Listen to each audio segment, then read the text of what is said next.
Que a paz e a graça estejam com todos vocês. Sem demora, eu gostaria que vocês abrissem na primeira carta de Paulo aos Tessalonicenses.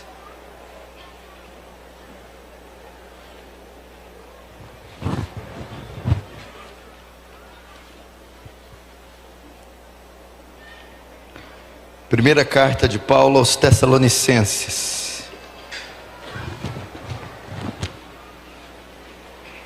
Capítulo 4.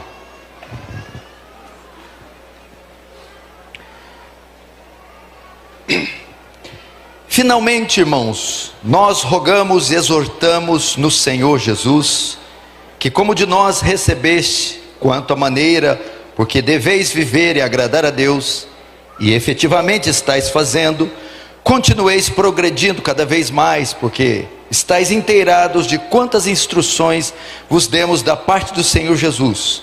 Pois esta é a vontade de Deus, a vossa santificação, que vos abstenhais da prostituição. Que cada um de vós saiba possuir o corpo em santificação e honra, não com desejo de lascívia, como os gentios que não conhecem a Deus. E que nessa matéria ninguém ofenda nem defraude o seu irmão, porque o Senhor, contra todas essas coisas, como antes nos avisamos e testificamos claramente, é o vingador. Porquanto Deus não nos chamou para impureza, e sim para a santificação. Dessarte, quem rejeita essas coisas, não rejeita o homem, e sim Deus, que também vos dá o seu Espírito.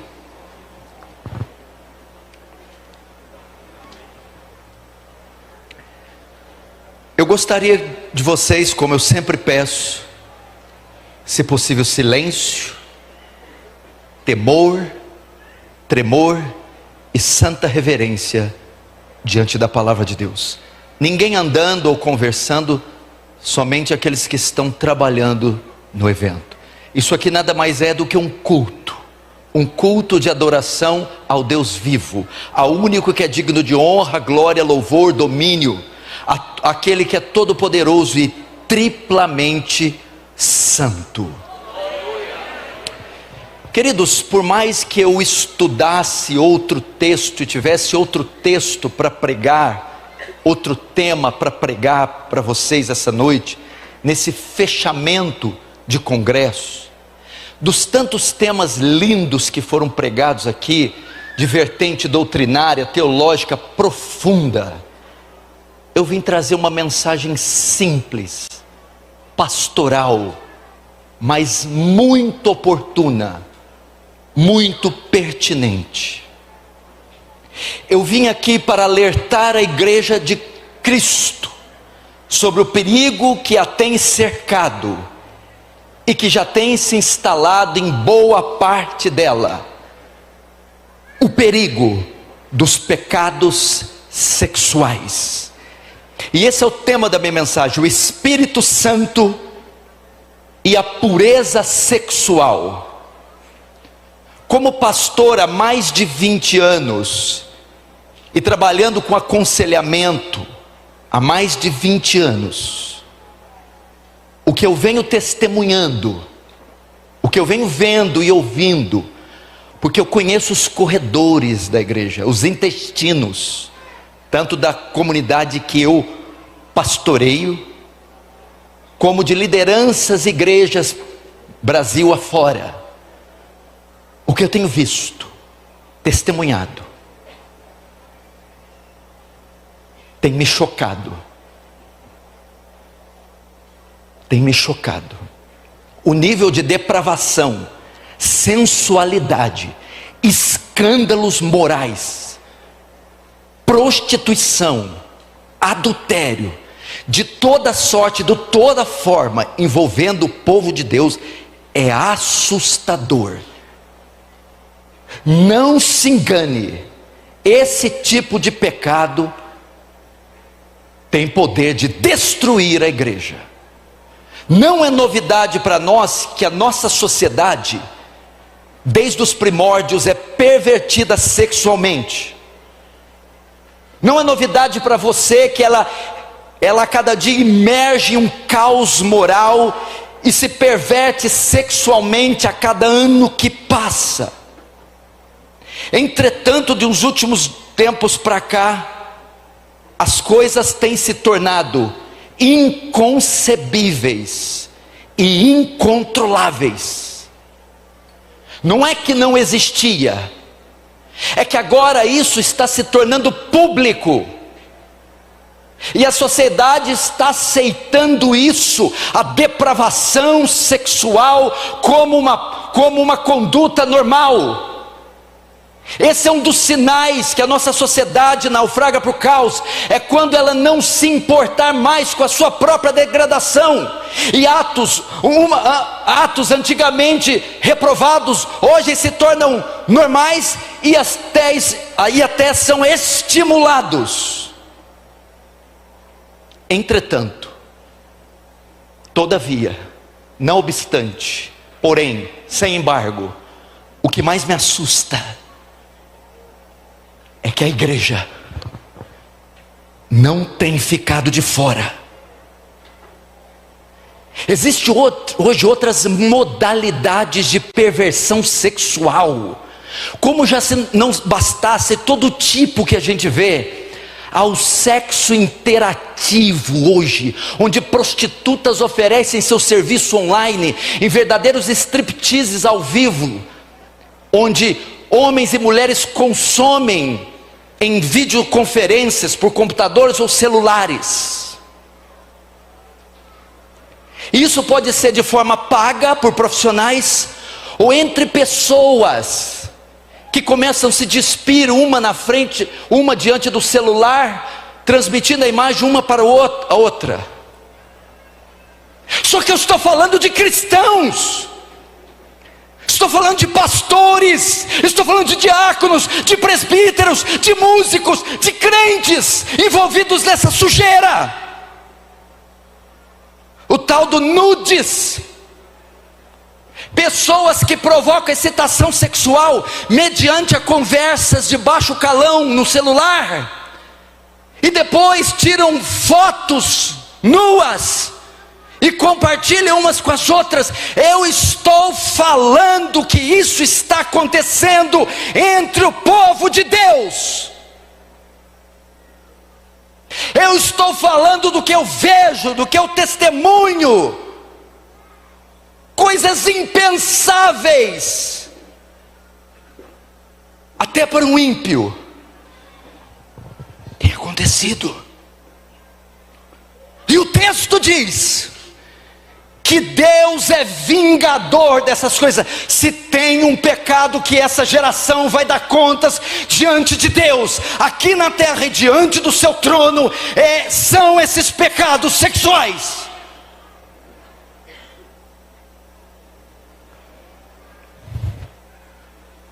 Pais, não sejam tolos. Suas filhas podem estar trocando fotos de nudez com pessoas. Eu não sei onde essa geração vai parar, desses pais omissos, que não veem maldade em aparelho celular, em internet, em computador no quarto. Esses meninos estão sendo aliciados, ingressados na prostituição infantil, pedofilia, toda sorte de perversão sexual, debaixo das barbas desses pais, que na verdade estão patrocinando tais coisas.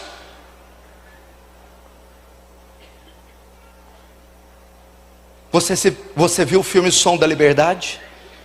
Aquilo não é um filme, é um documentário. 2 quarteirões daqui pode estar acontecendo agora uma criança sendo sequestrada, e daqui uma semana ela pode estar em Moscou, Amsterdã, Joanesburgo, Paris, sendo entregue a alguém para uso sexual.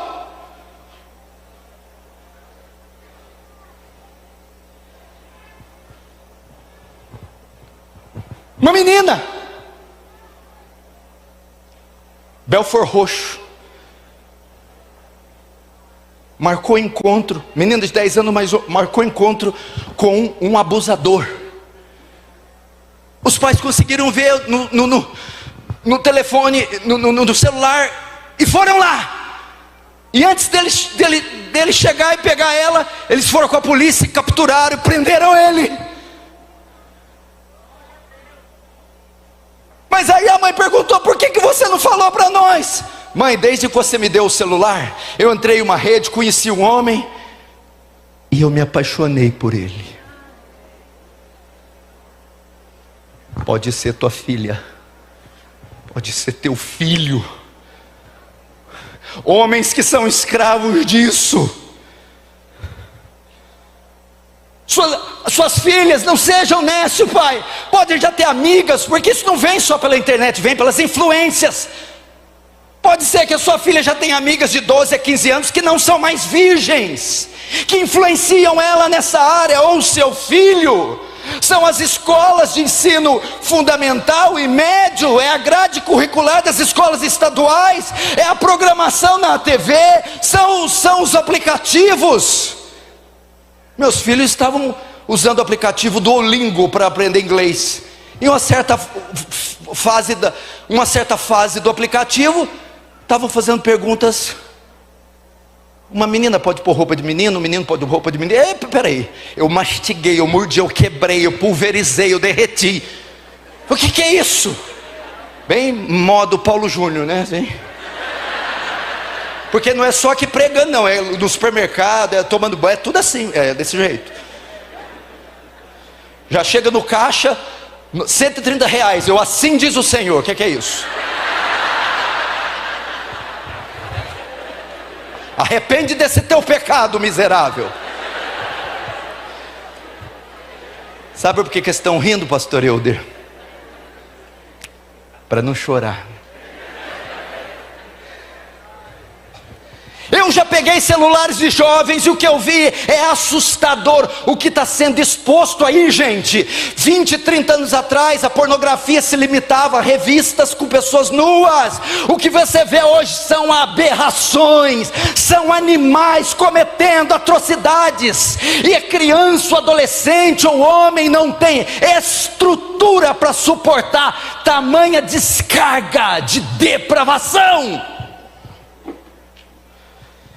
Você sabe que na década de 60 houve a revolução sexual que contribuiu muito para a erotização da sociedade. O festival de rock, hippie, Woodstock, com seu slogan sexo, droga e rock and roll, inaugurou uma era dos contraceptivos, dos anticoncepcionais e do sexo livre, sem o compromisso do matrimônio. Associa-se a isso ao aumento desenfreado de material pornográfico, e isso se potencializou ainda mais com o advento da internet. Irmãos, abram seus olhos, estamos vivendo um momento histórico, onde a depravação sexual foi normalizada.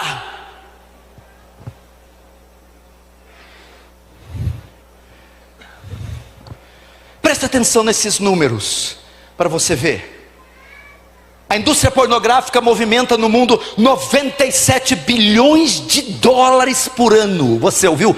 97 bilhões de dólares. A pornografia apenas nos Estados Unidos é responsável por quase 13% desse montante. 2 bilhões e 500 milhões de e-mails enviados por dia no mundo todo possuem conteúdo pornográfico. Eu disse 2 bilhões e meio de e-mails por dia são pornográficos. 25% das pesquisas feitas na internet estão relacionadas à pornografia. São 68 milhões de pesquisas por dia.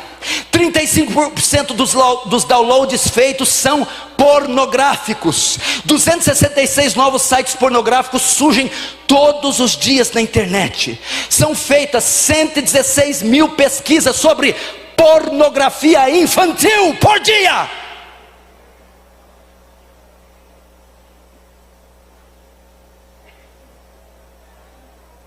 Onze anos. Escute isso aqui.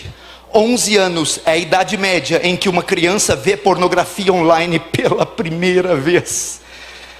Isso na pandemia Piorou na pandemia. A produtora de vídeo Brasileirinhas chegou a duplicar o número de assinaturas por dia. Ela disse: nossa média sempre foi 300 assinaturas por dia, mas desde a pandemia chegamos a 600 por dia. Isso na pornografia. Agora veja o adultério. De acordo com uma revista famosa, 75% dos homens e 68% das mulheres já admitiram ter traído de alguma forma, em algum momento, os seus cônjuges. 75% dos homens e 68% das mulheres já foram infiéis aos seus cônjuges. Já cometeram adultério. Isso é um colapso. Fornicação, que é o sexo entre os solteiros. 30% dos jovens, veja só a idade que as pessoas já têm ingressado no sexo. 30% dos jovens de 13 a 15 anos já iniciaram a vida sexual. Mas eu estou aqui para falar em nome de Jesus. Eu, você e a igreja de Cristo vamos nos levantar e vamos abrir guerra contra a perversão sexual.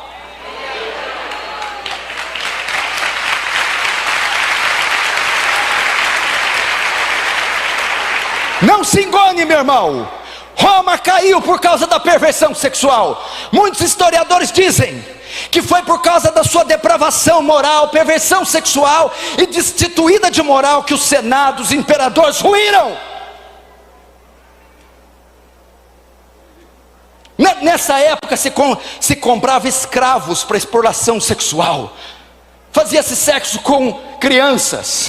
O próprio Nero tinha relações incestuosas. Calígula, aquele senado todo imergiu em perversão sexual. E quando veio a revolta bárbara, eles não conseguiram vencer. Caiu, ruiu.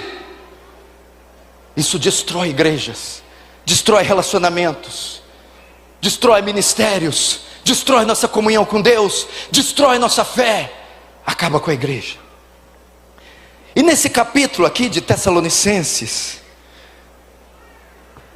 Paulo trata da pureza sexual dos cristãos. Paulo está preocupado com isso, meus irmãos. Pois, como eu disse, a cultura em que viviam, havia toda sorte, na cultura que viviam, toda sorte de pecados sexuais era tolerado. Havia, irmãs, para você ter uma ideia, em Corinto, 1000 prostitutas cultuais que serviam nos templos de Afrodite, onde o sexo fazia parte das religiões e da cultura, e aquilo estava comprometendo, estava manchando a pureza dos cristãos. Então Paulo começa no verso 1, exortar o progresso espiritual dos cristãos, e é isso que nós vamos ver hoje. A santificação contra a perversão sexual. Verso 1, finalmente, irmãos, nós vos rogamos e exortamos no Senhor Jesus, que como de nós recebeste, quanto à maneira porque deveis viver e agradar a Deus, e efetivamente estáis fazendo, continueis progredindo cada vez mais. Paulo começa a introdução que ele já tinha estado lá plantando essa igreja, era uma igreja nova, e agora Timóteo traz informações. E Paulo já havia ensinado sobre santificação e sobre os pecados sexuais. E agora Paulo vai dizer aqui, vai elogiar eles no verso 1, vocês aprenderam de nós que um modo de vida santo agrada a Deus. Ok? Paulo continua, vocês estão fazendo isso é muito bom, mas não para aí. E nós temos que aprender aqui um princípio. A doutrina da santificação ensina 2 pontos. Primeiro, a santificação posicional. Todo crente é santo, e não há crente que não seja santo. Se não é santo, não é crente, porque após a justificação, o crente é santificado. Então essa é a posição dele, separado, santo. Mas existe um segundo ponto, a segunda fase, a santificação experimental. De modo que eu não paro no estágio que eu comecei, eu trabalho na mortificação do pecado e no crescimento à imagem de Cristo com os meios da graça. E Paulo está dizendo aqui, vocês devem progredir, avançar. Santidade é um estado, santificação é um processo. Paulo diz: não dê entrega à carne, não dê entrega ao pecado. Lutem, avancem, continuem. 1 Pedro 2,11 diz: Amados, exorto-vos, como peregrinos e forasteiros que sois, a vos absterdes das paixões carnais que fazem guerra contra a alma. 1 Pedro 1,14-16: como filhos da obediência, não vos amoldeis às paixões que tinhais anteriormente na vossa ignorância, porque escrito está: sede santos, porque eu sou santo. Agora Paulo diz que eles não são ignorantes quanto a isso. Olha só o verso 2: porque estáis inteirados de quantas instruções vos demos da parte do Senhor. Paulo está dizendo aqui, Tessalonicenses, vocês já sabem o que devem fazer. Queridos irmãos, o que Deus está nos dizendo é que todo crente tem consciência que a pureza moral, que a santidade é uma obrigação. Nesse sentido, nós não podemos dizer que pecamos por ignorância. Não, nós não somos ignorantes quanto à pureza. Ninguém pode se justificar de estar envolvido nesses pecados dizendo: eu não sabia. Já estáis inteirados. Nós sabemos que santidade é o padrão de vida de crente. Nós sabemos que temos que resistir tais pecados. Não podemos nos esconder na ignorância. Paulo diz em 1 Coríntios 6,18: fugir da impureza. Qualquer outro pecado que a pessoa comete é fora do corpo, mas aquele que pratica a imoralidade peca contra o próprio corpo. Acaso não sabeis que o vosso corpo é santuário do Espírito Santo? Olha o que Paulo está dizendo, parece hoje. Acaso vocês não estão carecas de saber? Vocês não sabem que são separados? Não sabem que Deus os redimiu? Não sabem que Deus os comprou? Não sabem que Ele enviou o sangue dele por vocês para separar vocês dessa imundícia? Imagina os Tessalonicenses. Sim, sabemos.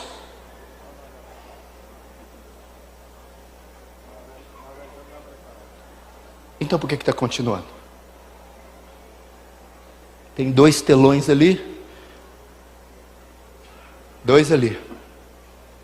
Dá teu celular aí. Dá teu celular. Deixa eu ver o histórico das 2 últimas semanas. Vamos plugar ali. Vamos plugar ali. Vamos plugar. Me dá aí. Me dá o histórico dos filhos. Aí. Fique tranquilo. Não vai ter jeito de plugar. Não vamos ver. Eu não vou ver. Eles não vão ver. Sua mulher não vai ver. Seu filho não vai ver. Seu pai não vai ver. Ninguém. Eu não vou saber. Mas aquele que tudo vê, tudo sabe, tu conhece, esse já tem testificado.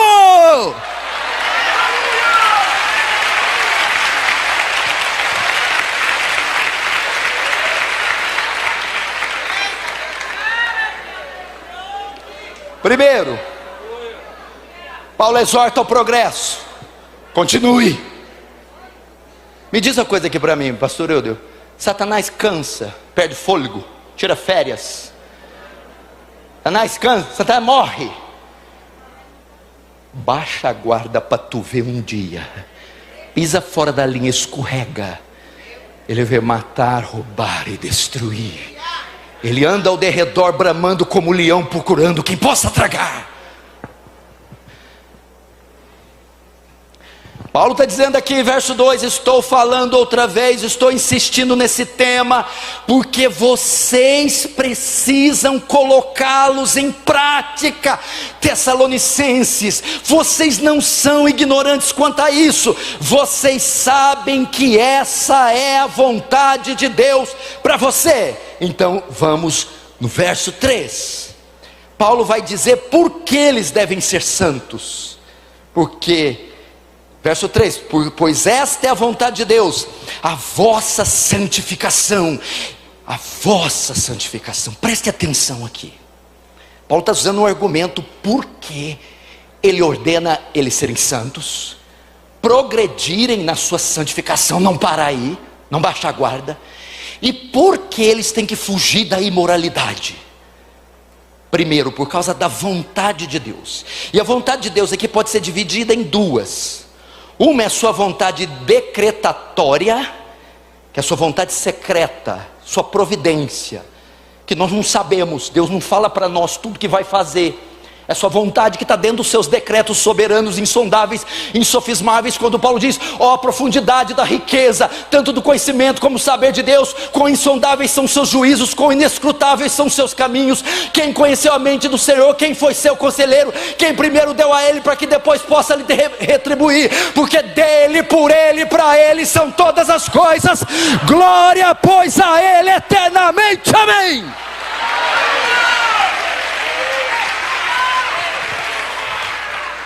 Mas existe a outra vontade, é a vontade revelada, ou desejo normativo, desejo revelado. E é esta vontade revelada que Paulo está falando. Ele está falando, Tessalonicenses, isso não é segredo, isso está em Êxodo, Levítico, Deuteronômio, para se apartar das nações, dos ídolos, das comunhões incestuosas, das relações mistas. A vontade de Deus está clara, vocês sabem qual é ela não está oculta, por isso vocês devem andar nela. E qual é ela? Sejam santos. Portanto, queridos irmãos, essa é a vontade de Deus, a santidade, e não há exceção para essa regra. Não tem assim, ó, eu acho que o padrão que o Dr. Augustus está, que o John MacArthur está, que o Paul Washer está, né? Aí já parou, já não luta mais, né? A dar uma olhadinha assim, eita glória, já liga o celular, já vê, né? Não é exceção. John MacArthur me disse que foi visitar, me disse, até parece que eu falei com ele ontem. John MacArthur disse, não me disse não, só disse. No último chá que tomamos lá em casa com um bolinho de chuva, foi visitar um irmão no leito de hospital, canceroso, tinha pouco tempo de vida, tinha uns 78, 82 anos. John esperando que ia visitar, que ele pediu uma oração para ter paz ou para ser curado. Ele está aqui na cama, cabeça para lá, e John aqui perto da cabeça.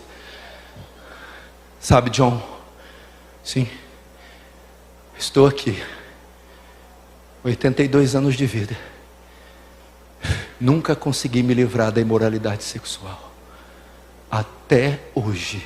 Eu luto com ela. Essa é a história da nossa vida. Não a John Piper, John MacArthur, não a Paulo, Timóteo, Elias, Eliseu, Moisés. Meu irmão, isso aqui não há exceção. Esta é a vontade de Deus para a presbiteriana, batista, assembleia, congregacional, irmão, ovelha, presbítero, diácono. Sejam santos. Ninguém tem permissão para viver uma vida promíscua. Ninguém tem autoridade de viver em adultério. Ninguém tem permissão para viver em fornicação. Ninguém.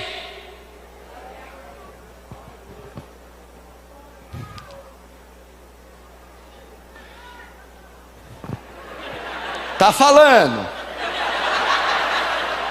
Ih, mas vai falar muito ainda, hein? Agora toma cuidado para não falar só contigo, servo.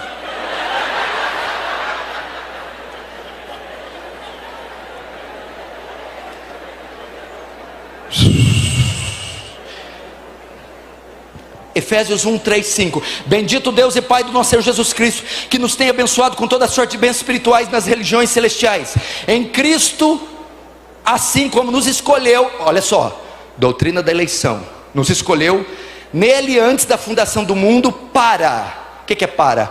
Cláusula de propósito. Deus nos escolheu para um propósito, aqui é a cláusula de propósito: para sermos santos e irrepreensíveis. Deus elegeu, Deus predestinou, Deus enviou o Filho, Deus escolheu, Deus salvou um povo para ser santo. Imagina isso nos decretos divinos, antes da fundação do mundo, antes de criar tudo, Deus já pensou na santidade e pureza da igreja. Olha como Deus leva isso a sério. Nos refolhos da eternidade, a Trindade em perfeito conselho e comunhão elegeu gente para ser santo.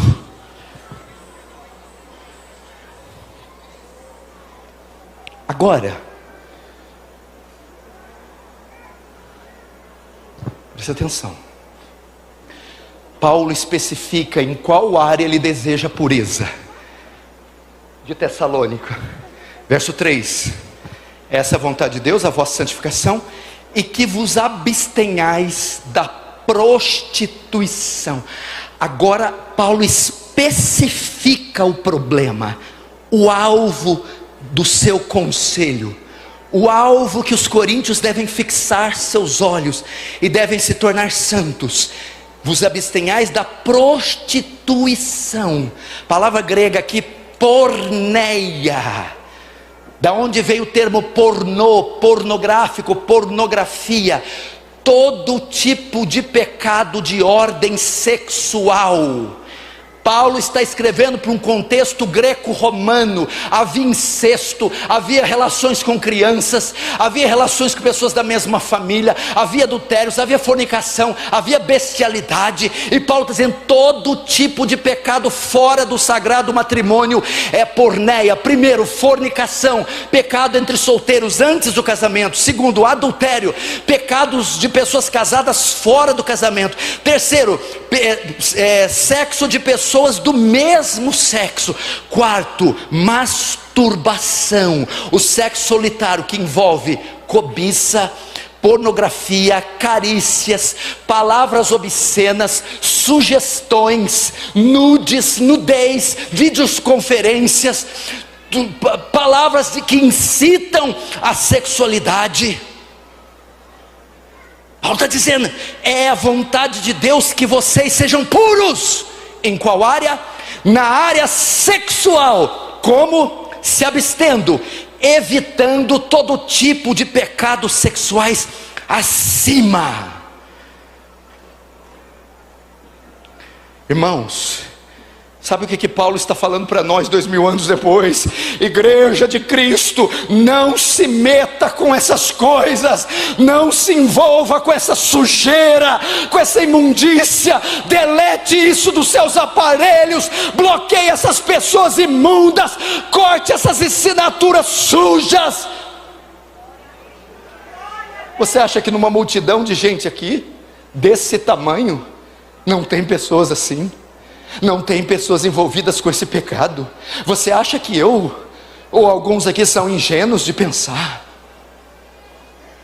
Não se meta com isso.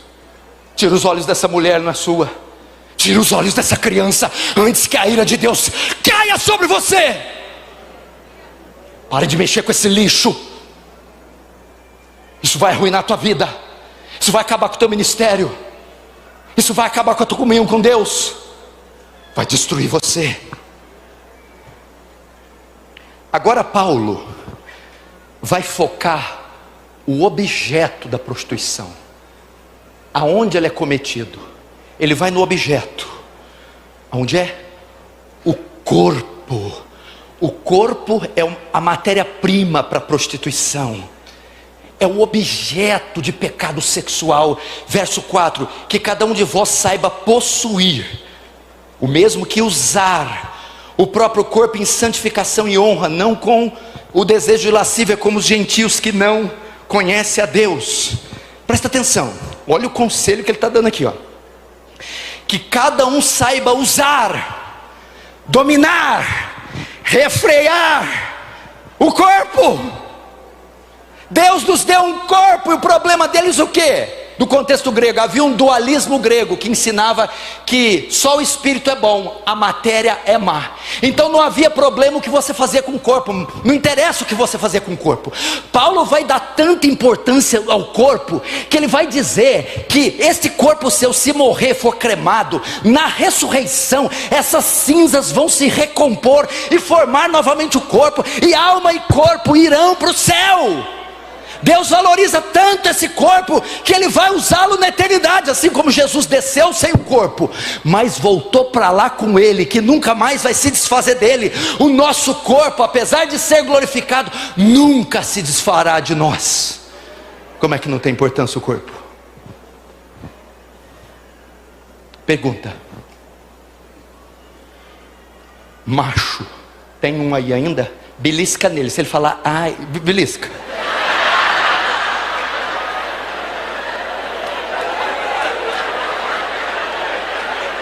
Cadê o macho alfa? Eu sou da época, Paulo César, o César vai saber. Eu sou da época que meus heróis eram Charles Bronson, Clint Eastwood, Al Pacino, Robert De Niro, Arnold Schwarzenegger. Sabe quem que são suas referências hoje? Justin Bieber. Eu sou da época que homem apagava charuto na língua, meu irmão. É macho, meu irmão.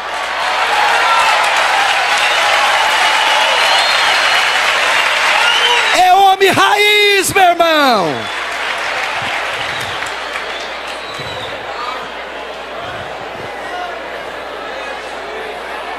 Só as mulheres estão rindo, por que será?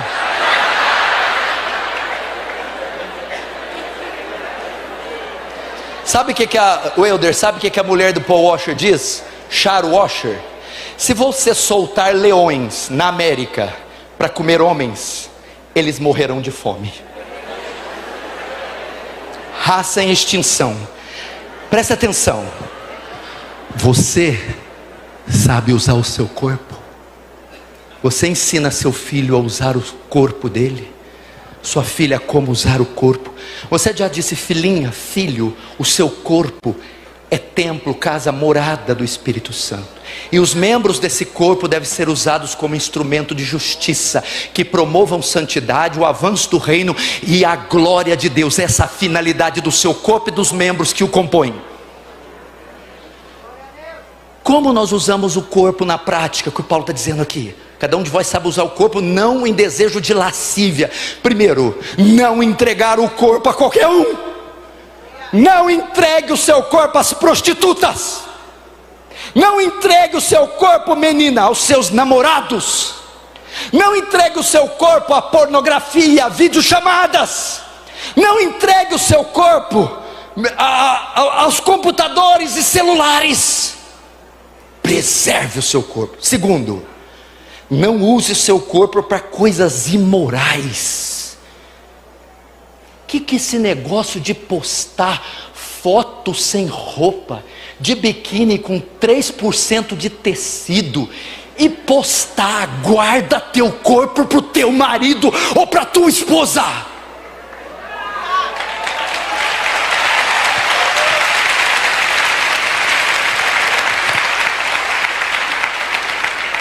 Não usar. Cuidado com a tua nudez. Cuidado com exposições que incitam pensamentos imorais. Não tem nada a ver com legalismo aqui não. Não vem pôr essa pecha em mim não. Você concorda que tem que andar pelado? Já estamos nessa fase? Se nós estiver nessa fase, eu vou preparar para o arrebatamento. Terceiro, não permitir que ninguém toque nele, ou seu marido, esposa presente, ou seu marido, esposa futuro. Ninguém tem autoridade de tocar no seu corpo, acariciar seu corpo, ver a nudez do seu corpo, excitar o seu corpo. Ninguém, exceto sua esposa ou seu marido. Quarto, não estimulá-lo sexualmente sem poder supri-lo legitimamente. Carícias, imagens, palavras. Pelo contrário, usando de maneira santa e honrosa. Aí Paulo vai dizer no 5: não como gentios. pastores, são os gentios, são os ímpios, que fazem dessa forma, e a igreja está se associando a isso. Nós não temos o mesmo padrão, meu irmão, nós não temos a mesma ética de um povo sem Deus, não como os gentios, que estão envolvidos em lascívia. Lascívia é toda forma desenfreada de desejos imundos. Tudo bem eles não conhecem a Deus, mas nós sabemos qual é a vontade de Deus. Use o seu corpo para promover a glória de Deus. Estou terminando. Não olhe no relógio. Cada vez que você orar, eu vou aumentar 15 minutos a mensagem. Aí você vai ver com o homem aqui, ó. Verso 6. Eu nem estava lembrando, eu falei, foi lá no relógio. Verso 6. E que nesta matéria ninguém ofenda nem defraude. Defraudar que é enganar seu irmão, porque o Senhor contra todas essas coisas, como antes vos avisamos, testificamos claramente, é vingador. Vamos lá. E nessa matéria, e nesse assunto, olha como é que a sabedoria do Espírito Santo inspirando Paulo. E nesse assunto, sexualidade, ninguém engane o outro na tentativa de tirar proveito sexual. Crentes dentro da igreja.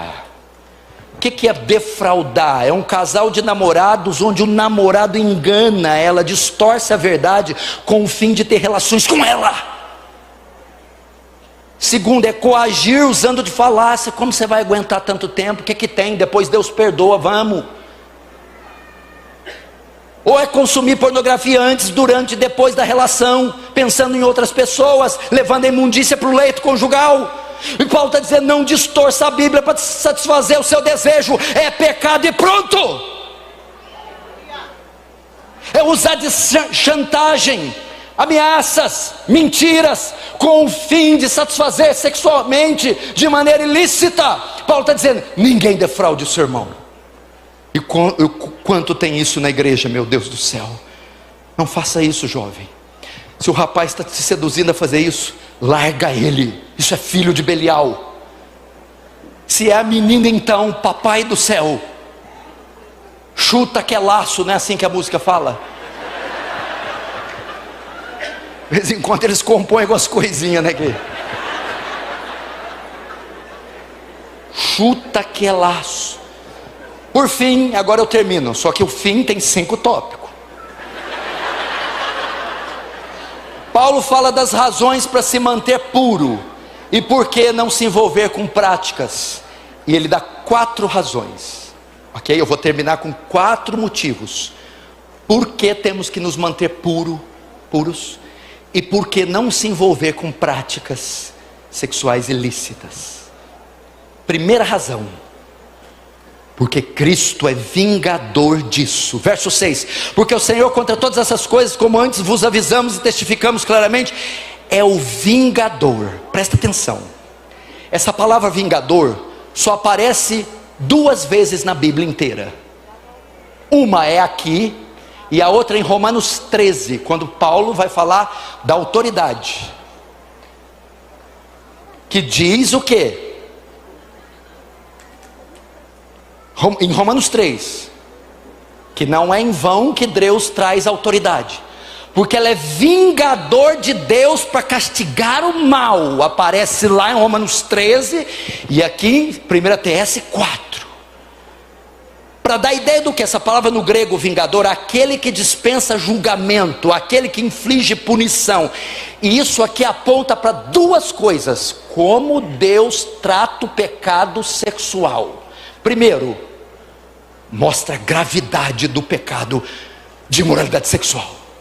Mostra que Deus considera esse pecado. Mostra que Deus não faz vista grossa, não acha esse pecado de pouca importância e coloca na categoria de pecados que merecem juízo. Se você acha isso é bobagem, uma carícia é bobagem, uma massa é bobagem para a cama, é bobagem consumir, é só uma foto, é só um filme, Deus considera grave esses pecados. Aí o que ele vai dizer? Não quer ser punido pela autoridade? Teme. O que ele está dizendo aqui? Deus tem que ser temido por esse tipo de pecado. Eu sei que se acostumou com esse Deus gordo vestido de vermelho que faz ho, ho, ho. Mas o Deus da Bíblia, o que ele tem vermelho são os olhos como chamas de fogo. E o manto salpicado de sangue. Mas não é o sangue da redenção, é o sangue que ele pisa o lagar de uva do furor da ira do Deus Todo-Poderoso. Ele é vingador. Segundo, a prática desse pecado revela a inconversão de muitos, e a punição tem como fim remover essa imundícia da igreja de Cristo.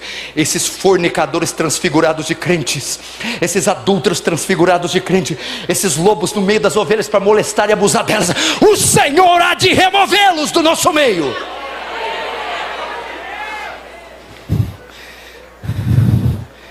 Mas o texto também se refere a crentes, e nesse caso a justiça se manifesta como disciplina. Se nós rejeitarmos isso, irmãos, nada está oculto a Deus, todas as coisas estão nuas e patentes diante daquele que temos que tratar. Os olhos de Deus estão como chamas de fogo, contemplando os bons e os maus. Segunda razão, são 4, para fugir da moralidade. Ela é contrária à nossa vocação. Verso 7. Porquanto Deus não nos chamou para a impureza, e sim para a santificação. Chamou aqui carrega o mesmo sentido de salvou. Cristo morreu na cruz, não só para nos livrar da culpa do pecado, mas também do poder do pecado. Nesse sentido, no propósito de Deus que nos chamou, não inclui a imoralidade sexual. A imoralidade sexual é oposta ao nosso chamado, não é compatível com a nova vida. O chamado é para ser separado, justo, santo, e a imoralidade sexual não se encaixa na vocação, no nosso chamado, na nossa nova vida. Não pode haver compatibilidade de um justo com esse estilo de vida, é incompatível. Olha 1 Pedro 1,15 falando do chamado. Segundo é santo aquele que vos chamou, tornai-vos santo também vós mesmo em todo o vosso procedimento. Terceiro, 2, estou acabando. Terceira razão para rejeitar a imoralidade: isso não vem de homens, vem de Deus. Verso 8. Dessarte, quem rejeita essas coisas não rejeita o homem, e sim a Deus, que também vos dá o seu Espírito Santo. Olha que grave isso, meus irmãos. Quem ignorar essa ordem de ser santo, quem rejeitar essa ordem, não está me rejeitando, pessoa de Deus. O termo grego para rejeitar é desprezar. Quem rejeita o ensino de ser santo e se entrega à imoralidade, despreza o próprio Deus. Quem vive nas camas imundas, nos sites imundos, quem tem uma vida dupla dentro da igreja, está desprezando a Deus. Fim. Quarta razão. Por que eu tenho que rejeitar a imoralidade e tem que ser santo? Porque nós temos recursos para cumprir isso, nós temos poder para isso. Verso 8. Quem rejeita essas coisas não rejeita homem, sim Deus, que também vos dá o seu Espírito Santo. O grego aqui, vos dá o Espírito, está presente em vós. O termo grego está no presente para denotar algo constante. Deus, por que você não precisa ser escravo dessa imundícia? Por que você pode vencer a imoralidade sexual de toda a ordem, de todas as classes? Por que você pode ser santo? Porque Deus entregou o Espírito Santo para estar em você, habitar em você, morar em você. E Deus continuamente está trabalhando em você através do seu Espírito para te tornar santo. Santo, santo. O que é isso, irmãos? Vocês podem resistir a esses desejos. Romanos 8,13: se pelo Espírito mortificardes as obras da carne, vivereis. Gálatas 5,16: digo, porém, andai no Espírito, jamais satisfareis a concupiscência da carne. Ande no Espírito. Efésios 5,18: não embriagueis com o vinho, que é a dissolução, mas enchei-vos do meu Espírito. Paulo está dizendo, por que você pode ser santo e vencer a imoralidade? Assim como um bêbado que bebe pinga, cachaça, e bebe tanto, de modo que o álcool domina todo o ser, todas as faculdades dele. O Senhor diz, vocês possuem o Espírito Santo, e à medida que se tornarem cheios, e mais cheios, e mais cheios, Ele vai dominar cada movimento, cada pensamento, cada ação, e vai refrear o mal, resistir à tentação, mortificar o pecado sexual, e tornar vocês santos. Sejam santos, sejam santos, sejam santos, como santo é o Senhor. Glória a Deus.